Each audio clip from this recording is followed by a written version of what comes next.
आप सबों को यीशु सहाय। आइए आज के पवित्र आराधना को आरंभ करते हुए हम साक्षी वाणी से गीत गाएंगे। साक्षी वाणी गीत नंबर 234, साक्षी वाणी गीत नंबर 234। यीशु ख्रिस्त के नाम पर हर एक झुकेगा।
परमेश्वर पिता और पुत्र और पवित्र आत्मा के नाम से आमीन। हमारी सहायता ईश्वर के नाम से है जिसने स्वर्ग और पृथ्वी को सिरजा। स्तुति होवे पिता को और पुत्र को और पवित्र आत्मा को, जैसा हुआ आरंभ में, जैसा है और जैसा रहेगा, सनातन से सनातन लो। आमीन। हम ईश्वर के सामने अपने पापों को दीनताई से मान लेवें। हे सर्वशक्तिमान ईश्वर दयालु पिता, हम दीनताई से अपने सब पाप और अपराधों को तेरे सन्मुख मान लेते हैं। तो अपने प्रिय पुत्र हमारे प्रभु यीशु ख्रिस्त के कारण हम पर दया दृष्टि कर और हमारे सब पापों को क्षमा कर। आमीन। प्रभु हम पर दया कर, ख्रिस्त हम पर दया कर, प्रभु हम पर दया कर। ईश्वर के पुत्र यीशु ख्रिस्त का लहू हमें सब पापों से शुद्ध करता है। यदि हम कहें कि हम में कुछ पाप नहीं तो अपने को धोखा देते हैं और सच्चाई हम में नहीं है। यदि हम अपने पापों को मान लें तो वह हमारे पापों को क्षमा करने को और हमें सब अधर्म से शुद्ध करने को विश्वास योग्य और धर्मी है। आमीन।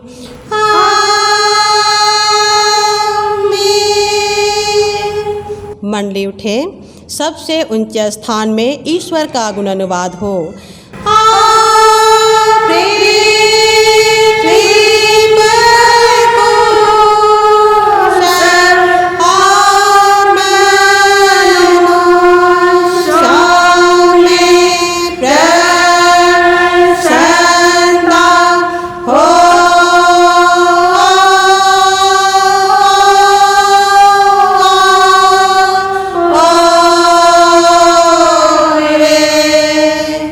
प्रभु तुम्हारे संग हो।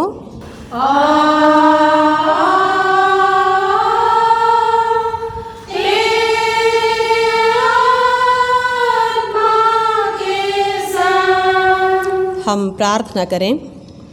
हे प्रिय प्रभु स्वर्गवासी पिता, हम तेरा धन्यवाद करते हैं कि तू अपनी कृपा से हमारा विनाश नहीं चाहता है, परंतु कि हम अपना मन तेरी ओर फिराएं और बच जाएं। हम तेरी विनती करते हैं, अपना पवित्र आत्मा हमको दे कि वह प्रतिदिन हमारे मनों में सच्चा पश्चाताप उत्पन्न करे, हमारे हृदयों में पाप क्षमा और अनंत जीवन की लालसा जन्मे और तेरी अपार कृपा को विश्वास से ग्रहण करने और उसमें स्थिर रहने के लिए हमको सामर्थ्य दे। हर प्रकार की परीक्षा में हमको संभाल कि जिससे अनुग्रह के द्वारा अंत में परम सुखी हो जाएं, हमारे प्रभु यीशु ख्रीष्ट के कारण। आमीन।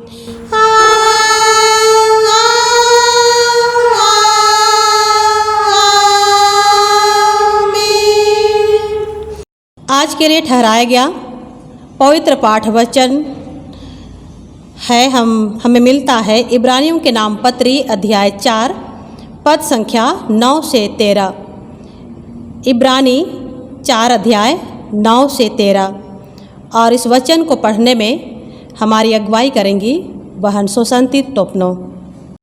अतः जान लो कि परमेश्वर के लोगों के लिए सबत का विश्राम बाकी है, क्योंकि उसने उसके विश्राम में प्रवेश किया है। उसने भी परमेश्वर के सामने अपने कामों का पूरा करके विश्राम किया है। अतः हम उस विश्राम में प्रवेश करने का प्रयत्न करें। ऐसा ना हो कि कोई जन उनके समान आज्ञा ना मानकर गिर पड़े, क्योंकि परमेश्वर का वचन जीवित और प्रबल और हर एक दोधारी तलवार से भी बहुत चोखा है और प्राण और आत्मा को और गांठ गांठ और गुद्दे गुद्दे को अलग करके आर पार छेदता है और मन की भावनाओं और विचारों को जांचता है। सृष्टि के कोई वस्तु उससे छिपी नहीं है, वरन जिससे हमें काम है उसकी आँखों के सामने सब वस्तुएं खुली और प्रकट है। आमीन। तेरा धन्यवाद होवे हे ख्रीष्ट यीशु। Hallelujah hallelujah hallelujah hallelujah.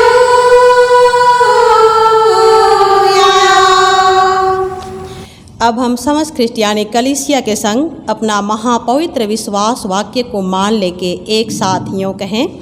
मैं विश्वास करती हूँ परमेश्वर पिता पर, जो स्वर्ग और पृथ्वी का सर्वशक्तिमान सृजनहार है, और उसके एकलौते पुत्र अपने प्रभु यीशु ख्रीस्त पर, जो पवित्र आत्मा से गर्भ में आया, कुंवारी मरियम से उत्पन्न हुआ, पंतुस पिलातुस की आज्ञा से दुख उठाया, क्रूस पर चढ़ाया गया, मर गया और गाड़ा गया, पाताल में उतरा, तीसरे दिन मृतकों में से जी उठा, स्वर्ग पर चढ़ गया और परमेश्वर सर्वशक्तिमान पिता के दाहिने हाथ बैठा है, जहाँ से वह जीवितों और मृतकों का विचार करने को फिर आएगा। मैं विश्वास करती हूँ पवित्र आत्मा पर, एक ही पवित्र क्रिस्तियानी कलीसिया, पवित्रों की संगत पर, पापों की क्षमा, देह के जी उठने और अनंत जीवन पर। आमीन।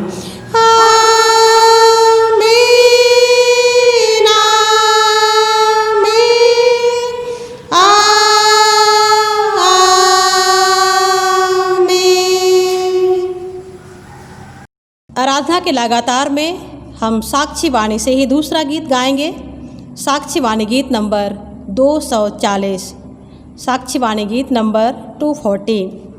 तेरे दिल के द्वार पर यीशु खटखटाता, खोलो तुम दरवाज़ा, वह है आना चाहता। तेरे दिल के द्वार पर यीशु खटखटाता, खोलो तुम दरवाजा, वह आना चाहता। बनना चाहता है वहाँ तेरा ही मेहमान, तेरे रंग को वह उठाना चाहता। तेरे दिल के द्वार पर यीशु खटखटाता, खुशी अपनी देता तुमको ऐ मसीहा। रात दिन तेरे साथी वह रहना चाहता। तेरे दिल के द्वार पर यीशु खटखटाता, नरमावा से बोलता मुहावा से तेरे। छोड़ो बदसलूकी, खोलो द्वार में आता। तेरे दिल के द्वार पर यीशु खटखटाता। तेरे माने मैंने पहना था शरीरा, तुमको अब जलाली ताजुल में पहनाता। तेरे दिल के द्वार पर यीशु खटखटाता। बेवफा न हो तू मेरे खून खरीदे, कर मेरा इकरार तू मुझसे क्यों शर्माता। तेरे दिल के द्वार पर यीशु खटखटाता। यीशु प्यारो कहता कीमती वक्त जाता। वक्त गया जो प्यारो वापिस फिर न आता। तेरे दिल के द्वार पर यीशु खटखटाता। खोलता हूँ दरवाजा दिल का है मसीहा। और इसमें रह तू, मैं हूँ दिल से चाहता। तेरे दिल के द्वार पर यीशु खटखटाता, खोलो तुम दरवाजा, वह आना चाहता। तुम्हें हमारे पिता ईश्वर और प्रभु यीशु ख्रीस्ट की ओर से अनुग्रह और शांति बहुतायत से मिले। आमीन। आइए हम प्रार्थना करें। सर्वशक्तिमान अनुग्रहकारी पिता परमेश्वर, सर्वप्रथम हम तुझे हृदय से धन्यवाद देते हैं कि आज हमें फिर से एक नए जीवन के साथ अपने पवित्र संगति में आने का मौका दिया है। प्रभु, सर्वप्रथम जाने अनजाने किए गए सारे पापों के लिए क्षमा चाहते हैं और तेरे हाथ में समर्पित होते हैं।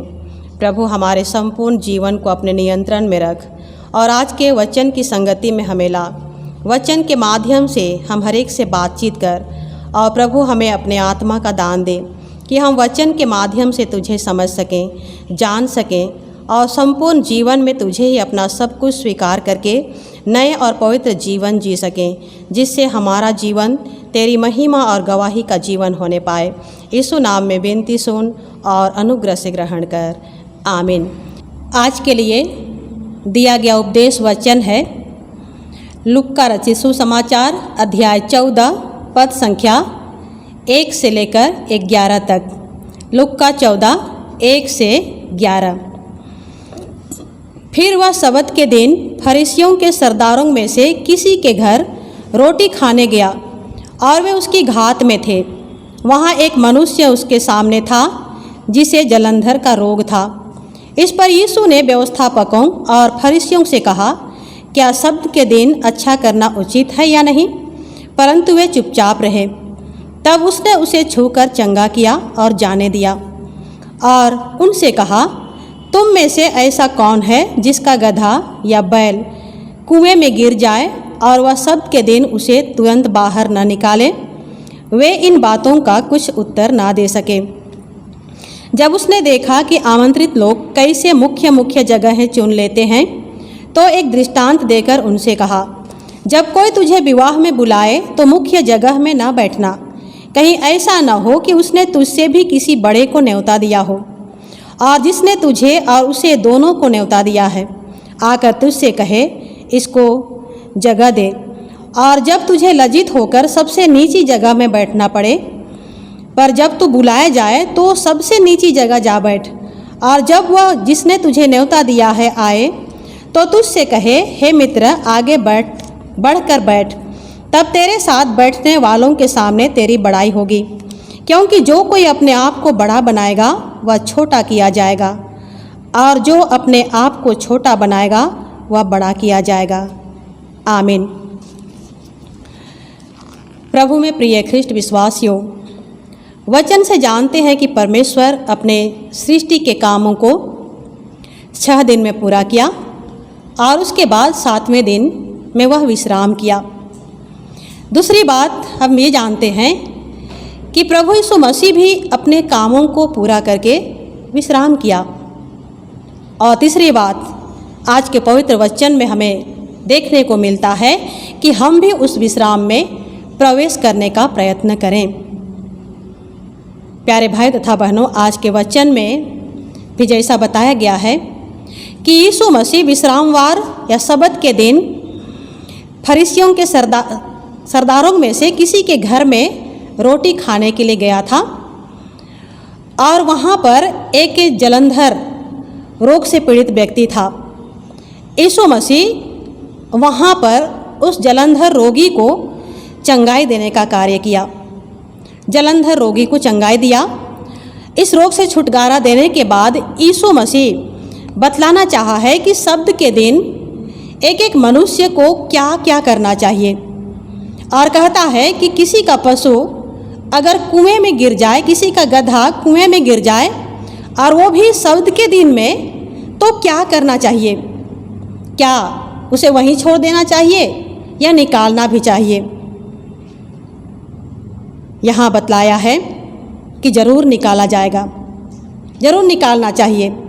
14 अध्याय के पहले पद में लिखा हुआ है कि व्यवस्थापक और फरीसी ये लोग यीशु मसीह की घात में थे। वे देखना चाहते थे कि यीशु रोगियों को चंगा करता है। आज यहाँ पर जलंधर रोगी है, उनको यीशु चंगाई देते हैं या नहीं? आज सब्त का दिन है और इसी कारण सब्त के दिन में वे घात में थे। सब्त के दिन जिसके घर में वह रोगी व्यक्ति था, उसको लेकर के सवाल किया गया है कि क्या सब्त के दिन चंगाई का कार्य करना उचित है? व्यवस्थापक व्यवस्था का गहराई से पालन करने वाले व्यक्ति हुआ करते थे और फरीसी लोग अपने पूर्वजों द्वारा विरासत में मिलने वाली परंपरा का कठोरता से पालन करने वालों में से हुआ करते थे और इसी कारण आवश्यकताग्रस्त लोगों को वे अनदेखा करते थे। उनके प्रति उनकी आंखें हमेशा बंद ही रहती थी। हम चौथी आज्ञा में पाते हैं जिसमें कहा गया है कि विश्रामवार को पवित्र रखने के लिए मत भूल, विश्रामवार को पवित्र रखने के लिए मत भूल। हम इस दिन को आज कैसे पवित्र रखते हैं? यीशु तो सब्त के दिन अर्थात विश्रामवार के दिन में भी एक रोगी को चंगाई देने का कार्य किया और इसके कारण से फरीसी लोग कुड़कुड़ाने लगे। उनके विरोध में वे लोग उठ खड़े हुए कि सब्त के दिन ये काम किया गया। आज हम इस दिन को कैसे पवित्र रखते हैं? हम इस दिन क्या करते हैं? प्रभु की महिमा और गवाही देने, संगति रखने और भलाई के काम और सेवा के काम करने के द्वारा से हम इस दिन को अर्थात पवित्र विश्रामवार के दिन को पवित्र रख सकते हैं। पर हम इसी दिन क्या करते हैं कि पूरे सप्ताह के अधूरे कार्य को पूरा करने की सोचते हैं। क्या ऐसा करके हम औरों से बेहतर अपने जीवन को बना पाते हैं? हम शब्द के दिन परमेश्वर की महिमा से परे होकर के अपने दैनिक जीवन के व्यस्त कार्यक्रमों में लिप्त रहते हैं और अधिक अपने जीवन को बेहतर बनाने के लिए कहीं चले जाते हैं, तो क्या हमारा जीवन बेहतर हो जाता है? आज हमारा प्रभु हम हर एक से 100% समय चाहता है। 50% नहीं, बल्कि पूरा समय वो चाहता है। वो हमें पूरा समय देता है और इसलिए वो हम हर एक से अपेक्षा करता है कि हम भी उस परमेश्वर को जो हमें समय देता है, हम भी पूरा समय दें। एक दंपति ने एक होटल से खाना पैक करवाया और पार्क घूमने के लिए वे दोनों चले गए और पार्क में खाना का पैकेट खोला गया तो उस पैकेट में मुर्गे की टांग के बदले 100 रुपये का एक बंडल निकला। उस रुपये को देख करके वे दंपति उसी समय होटल लौट जाते हैं और होटल पहुंच करके मैनेजर को नोट का बंडल वापस कर दिए।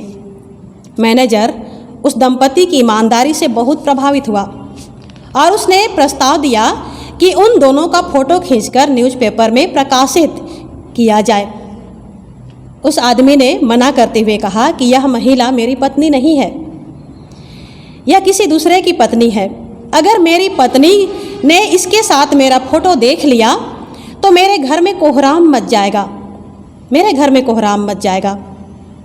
इसमें उस आदमी का अपने परिवार और दूसरे क्षेत्र में 50% समय देता था, वो दिखाई देता है। आज कुछ इसी तरह हमारा जीवन बन गया है, हमारा जीवन भी इसी तरह से बन गया है। अभी तो हम आराधना ऑनलाइन कर रहे हैं, ऑफलाइन आराधना के वक्त भी हम चर्च में रहकर भी जब हमारा ध्यान कहीं और होता है तो हम 100% प्रभु को समय नहीं देते हैं। यह 100% नहीं है, जिसके कारण जीवन में आज किसी तरह की बदलाहट नहीं दिखाई देती। हम परमेश्वर की संगति में आते हुए भी हमारे जीवन में शांति नहीं दिखाई देती, शांति नहीं मिलती, वही निराशा और वही दुख। हम सप्ताह में सिर्फ एक बार ऐसी संगति को पाते हैं। पवित्र विश्रामवार का दिन प्रभु ने दिया है और यह एक अच्छा अवसर है जिसमें हम प्रभु की महिमा करते हैं, प्रभु की संगति में आते हैं और साथ ही साथ एक दूसरे की संगति हमें मिलती है। परमेश्वर के साथ संगति के साथ ही साथ एक दूसरे के साथ संगति मिलती है। और जब इस विश्राम को हम नहीं समझते हैं, इस विश्राम दिन को हम नहीं समझते हैं, तो जो विश्राम बाकी है हमारे लिए, उस विश्राम को हम कैसे समझेंगे?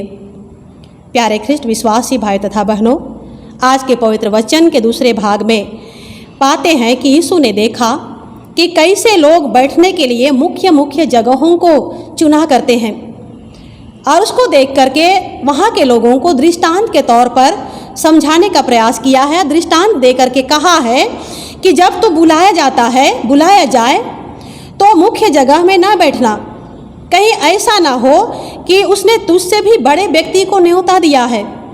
इस दृष्टांत के द्वारा यीशु मसीह इस बात को प्रकट करना चाह रहा है कि हम कभी भी अपने को दूसरों से बेहतर ना समझें, कभी भी अपने से दूसरों से बेहतर अपने को ना समझें, क्योंकि इससे दूसरों को तुच्छ करने की प्रवृत्ति आती है। और मसीह जीवन तो नम्रता का जीवन है और इसीलिए होना भी चाहिए कि मसीह जीवन नम्रता का जीवन हो। इसलिए जब तुम बुलाए जाओगे तो मुख्य और अच्छी जगह न चुनना, या तुम्हारे लिए, तुम्हारे जीवन के लिए नम्रता का परिचय होगा। मैं जब कुछ प्रोग्राम में जाती हूँ तो जैसे प्रेयर मीटिंग ही क्यों ना हो, मुख्य जगह तो छोड़ ही देते हैं लोग। हमारे इस क्षेत्र में मुख्य जगह तो छोड़ ही देते हैं और सबसे पीछे और किनारे का जगह चुन लेते हैं और सामने के जगह में कोई नहीं भी आता है तो भी हम उसे भरने का प्रयास नहीं करते, उसे खाली ही रख देते हैं। बुलाने पर भी वे सामने आने का प्रयास नहीं करते हैं।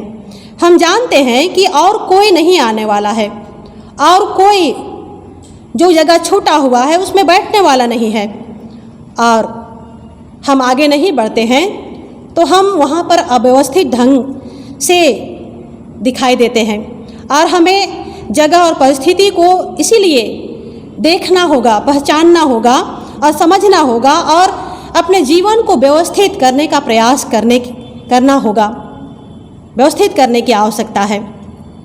वचन से जानते हैं कि फरीसी और शास्त्री चाहते थे कि लोग उनका आदर करें।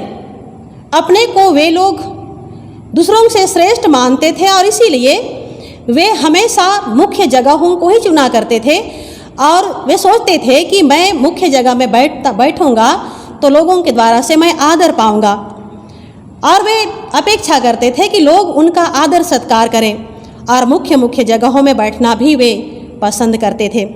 इस दृष्टांत के द्वारा से हम सीखते हैं कि व्यवस्था को देखते हुए उचित स्थान पर हम बैठें।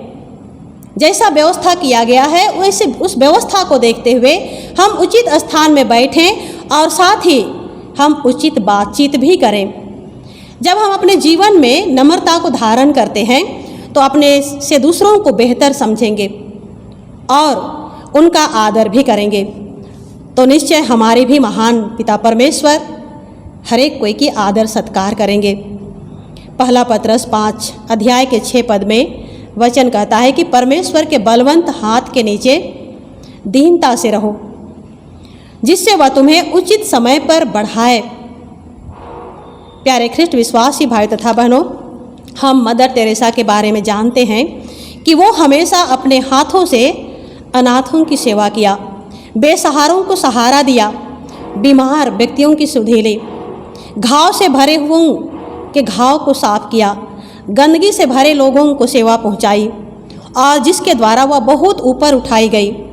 लेकिन दूसरी ओर और एक घटना को हम जानते हैं, टाइटैनिक जहाज़ के बारे जानते हैं कि जब बन करके वो जहाज़ तैयार हो गया तो ऐलान किया गया कि ये जहाज़ कभी नहीं डूबेगी, कभी नहीं डूबेगी, ऐसा कह करके ऐलान किया गया।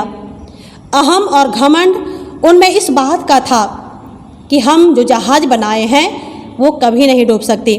पर हम जानते हैं कि जहाज़ टाइटैनिक अपने 1,500 यात्रियों के साथ जब वो बढ़े जा रहा था तो अटलांटिक महासागर में वो डूब गया। वो भी पहली ही यात्रा में वो डूब गया, वो अपने गंतव्य तक नहीं पहुंच सका। किसी ने कहा है कि ऊंचा उठने के लिए पंखों की ज़रूरत तो केवल पक्षियों को ही होती है, पक्षियों को ही होती है। मनुष्य तो जितना विनम्रता से झुकता है उतना ही ऊपर उठता है। प्रथम पाठ वचन में सुन रहे थे कि परमेश्वर हमारे मन के विचारों को, हमारे भावनाओं को जानता है। इब्रानी 4:13 में कहा गया है कि सृष्टि की कोई भी वस्तु परमेश्वर से छिपी हुई नहीं है, वो सब देखता है, उसकी आँखों के सामने सब वस्तु खुली हुई है और सब प्रकट की गई है। वह सर्वोपस्थित परमेश्वर है और इसीलिए सब कुछ देखता है। हम क्या सोचते हैं, हम क्या करते हैं, हम कहाँ जा रहे हैं, हम क्या देख रहे हैं, सब कुछ परमेश्वर देखता है। किसी विश्वासी के घर में एक बार 2 चोर चोरी करने की नीयत से घुसते हैं और उस वक्त उस घर में पारिवारिक प्रार्थना चल रही थी और वे लोग प्रार्थना कर रहे थे। प्रार्थना में यही कह रहे थे कि हे प्रभु, तू तो सर्वोपस्थित परमेश्वर है, सर्वदृष्टा परमेश्वर है, हमेशा सभी जगह अपनी उपस्थिति देता है और हर एक कोई को देखता भी है। तेरी उपस्थिति हर जगह रहती है और तेरी आँखें सदैव हमेशा हम हर एक कोई को देखा करती है। उनके प्रार्थना को सुन करके वे चोर सोचने लगते हैं कि अरे परमेश्वर तो यहाँ है, हमें देख रहा है, और इसीलिए चुपचाप से वे लोग धीरे से वहाँ से चले गए, भाग गए। प्यारे ख्रिस्ट विश्वासी भाई तथा बहनों, हाँ, हमारा परमेश्वर निश्चय करके सर्वोपस्थित परमेश्वर है, सर्वश्रेष्ठ परमेश्वर है, सर्वज्ञानी परमेश्वर है। हमारे जीवन की हर एक स्थिति को वह देखता है। आइए हम व्यवस्थापकों और फरीसियों की भांति नहीं, जिन्होंने सबत के दिन चंगाई के कार्य को नहीं स्वीकारा और सबत के दिन किए गए चंगाई कार्य का विरोध किए। इसके पीछे जलन की भावना थी, उनमें जलन की भावना थी। और ये जलन की भावना जो होती है ना, हृदय को की अशुद्धता को प्रकट करती है, हृदय की अशुद्धता को प्रकट करती है। पर सबत तो मनुष्य के लिए बनाया गया है, सबत का दिन मनुष्य के लिए बनाया गया है, ना कि मनुष्य सबत के लिए बनाया गया है। इसकी पवित्रता, जीवन रक्षक, प्रेम पूर्ण कार्यों और सेवा और सहायता के लिए है, इसको हम पहचानें। और दूसरा है कि हमेशा हम विनम्रता से लोगों के पास पेश आएं, विनम्रता को अपने जीवन में हमेशा धारण करें और दिन प्रतिदिन जीवन में आगे बढ़ें। प्रभु आप ही इसमें हमारी सहायता बहुतायत से करें। आमीन। हम प्रार्थना करें। हे सर्वशक्तिमान महान पिता परमेश्वर, हम सब प्रथम आज के वचन के लिए तुझे हृदय से धन्यवाद देते हैं प्रभु, क्योंकि विश्रामवार के दिन के जीवन और काम को अपने जीवन और काम के माध्यम से तूने हमें समझाया है और साथ ही जीवन में हम कैसे आगे बढ़ें। हाँ प्रभु, तू कहता है कि जो अपने आप को बड़ा बनाएगा वह छोटा किया जाएगा और जो अपने आप को छोटा बनाएगा वह बड़ा किया जाएगा। प्रभु, तू तो सब कुछ देखता है और हमें घटाता और बढ़ाता भी है। हमारी सहायता कर कि हम तेरे वचन की शिक्षाओं में आगे बढ़ें, तेरी इच्छा को समझें और जीवन में आगे बढ़ें। विनती यीशु नाम में सुन और अनुग्रह से ग्रहण कर। आमीन। और ईश्वर की शांति जो समस्त ज्ञान से ऊर्ध्व है, ख्रिस्त यीशु में प्रत्येक के हृदय और मन की रक्षा करे। आमीन। आराधना के लगातार में हम तीसरा गीत भजन से गाएंगे और भजन के बोल हैं, विश्वासी जीवन में खड़े रहो भाई, आओ चलें स्वर्गीय किनान हो, सबत का विश्राम भाई प्रभु हमें देगा। और इसी के लगातार में और एक भजन है मुंडारी से और इस गीत के बोल हैं, बाइबल वचन रे नीरे को दो नीरा का दा, एन लेका नीरे को एन लेका सेने को, टूंडू रे सिरमारा सुकुगी को नमेया। विश्वासी जीवन में खड़े रहो भाई, विश्वासी जीवन में खड़े रहो भाई, आओ चले स्वर्गीय किनान, सबत का विश्राम भाई प्रभु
आइए हम प्रार्थना करें। हे प्रभु परमेश्वर स्वर्गवासी पिता, हम तेरी विनती करते हैं अपनी ख्रिस्ट यानी कलीसिया और उसके सारे सेवकों की अगुवाई कर कि वे तेरे वचन के निर्मल उपदेश में ठहरें, जिससे सच विश्वास और प्रेम हम में बढ़े और बढ़ाया जाए। हे प्रभु, भारत रिपब्लिक के हमारे प्रेसिडेंट, इस प्रांत के गवर्नर, राजकीय सभाओं व मंत्रिमंडलों, सब न्यायों व हाकिमों और सब राज कर्मचारियों को आशीष दे और उनकी अगुवाई कर कि वे न्याय और धर्म से देश की सेवा करें और हम कुशल चैन से सारी भक्ति और गंभीरता से काल बिताएं। हमारी कलीसियाई सभाओं, सेंट्रल काउंसिल और कलीसिया की अन्य मंडली सभाओं को आशीष दे कि वे इस मंडली को तेरी पवित्र इच्छा के अनुसार चलाएं। जगत की लुथेरान कलीसिया और देश विदेश के हमारे सभी ख्रिस्ट विश्वासी मित्रों को आशीष दे कि हम ख्रिस्टीय प्रेम और सहयोग में आगे बढ़ें और जगत में तेरी साक्षी के लिए अधिक सामर्थ पाएं। हमारी कलीसिया के सब काम पर आशीष दे, लड़के लड़कियों की शिक्षा पर आशीष दे कि वे तेरे भय, प्रेम और भरोसा में बढ़ते जाएं। कलीसिया के विद्यालयों, शिक्षण, प्रशिक्षण, महाविद्यालयों और अन्य संस्थाओं को संभाल और उनकी बढ़ती दे और उनके द्वारा कलीसिया के लिए आत्मिक और लौकिक आशीष दे। खेती बाड़ी और हर एक काम उद्यम को सफल कर, जिससे हर कोई सुविवेक से तेरे आगे चले और अपनी जीविका पाए। अपनी कृपा से उन सबों पर दृष्टि कर जो कंगालपन, रोग और नाना प्रकार की शकैती और दुख में हैं, उनको शांति दे। प्रार्थना है प्रभु, जितने भी हमारे देश के हों या कलीसिया के हों या समाज के अगुवे हों, हर एक को पवित्र आत्मा का दान दे, बुद्धि और ज्ञान से भर दे, समझ का आत्मा दे कि हर एक तेरी अगुवाई में होकर प्रजा के हित के लिए सोचें और कार्य करें। विकासशील देश में रहकर हर एक के विकास और उन्नति के लिए जो अधिकार मिला हुआ है, उस पर ध्यान देकर काम करें, जिससे प्रजा सुखी और आनंदित हो। प्रभु, हमारे समाज को तू ही बचा। आज हमारे समाज में नशा विभिन्न रूपों में अपना क्षेत्र विस्तार कर रही है। इसमें सबसे अधिक प्रभावित आज की युवा पीढ़ी हो रहे हैं, जिससे बहुत सारी समस्याएं समाज और परिवार में आ चुकी हैं। बेरोजगारी बढ़ रही है, बीमारियां बढ़ रही हैं। प्रभु, तू ही हमारे पाप की ओर बढ़ते कदम को रोक, हमारे जीवन में ज्ञान और समझ को भर दे कि हमेशा हम तेरी आवाज़ को सुने और तेरी इच्छा को जाने और पवित्र मार्ग में बढ़ते जाएं। हमारे देश में देश के रक्षक के रूप में जहाँ कहीं भी हमारे जवान तैनात हैं, तो उन्हें आप ही सुरक्षा प्रदान कर। परिवार छोड़कर गए हैं, उन सबके परिवार को अपने अनुग्रह में रख प्रभु। जितने भी स्वस्थ कर्मी हैं, उनके मनों में सच्ची सेवा भावना उत्पन्न कर। हम हर एक विश्वासियों को विश्वास में मजबूती के साथ बने रहकर हर परिस्थिति का सामना करने में सहायता कर कि हम दिन प्रतिदिन विजयी जीवन की ओर ही बढ़ते जाएं। जितने भी बीमार माँ बाप, भाई बहनें हैं, प्रभु चंगाई के लिए तुझसे निवेदन करते हैं। अपने सामर्थी और लुहान हाथों का स्पर्श कर और छुटकारा प्रदान कर। शोकितों को शांति दे, निराशा में जकड़े हुए हैं उनमें आशा का दीप प्रज्वलित कर। हमारी सहायता कर कि इस संसार में हम खो ना जाएं। हे पिता परमेश्वर, हमारी कलीसिया के सब भाई बहनों की रक्षा कर जो दूसरे देशों में चले गए हैं, कि वे सब जोखिम और परीक्षाओं में विश्वासी ठहरें। हम उनके लिए भी तेरी विनती करते हैं जो मंडली से निकाले गए व उलट हुए हैं, उन पर दया कर कि वे सच्चे पश्चाताप से तेरी ओर फिरें। सब मनुष्यों का त्राणी ठहर और उन पर जो अंधियारे में बैठे हैं मुक्ति का उजाला प्रकाश कर। हमको अपश्चातापी मृत्यु से बचा और अंत में अपने प्रिय पुत्र हमारे प्रभु यीशु ख्रीष्ट के द्वारा स्वर्ग राज में ग्रहण कर। आमीन। एक साथ मिलकर हम प्रभु की प्रार्थना से प्रार्थना करें। हे हमारे पिता, तू जो स्वर्ग में है, तेरा नाम पवित्र किया जाए, तेरा राज्य आए, तेरी इच्छा जैसे स्वर्ग में है वैसे इस पृथ्वी पर भी होवे। हमारी प्रतिदिन की रोटी आज हमको दे और हमारे अपराधों को क्षमा कर, जैसे हम भी अपने अपराधियों को क्षमा करते हैं, और हमको परीक्षा में मत डाल, परंतु बुरे से छुड़ा, क्योंकि राज और पराक्रम और महात्म सदा तेरे ही हैं। आमीन।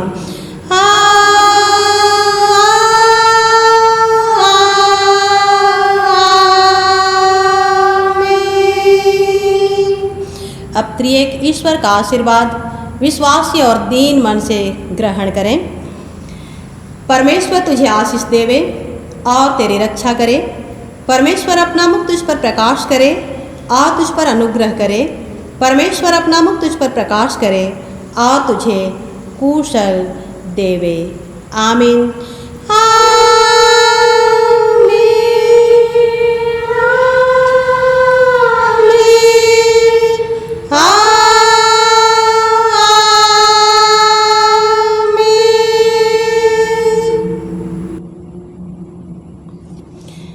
यीशु सहाय। बाइबल वचन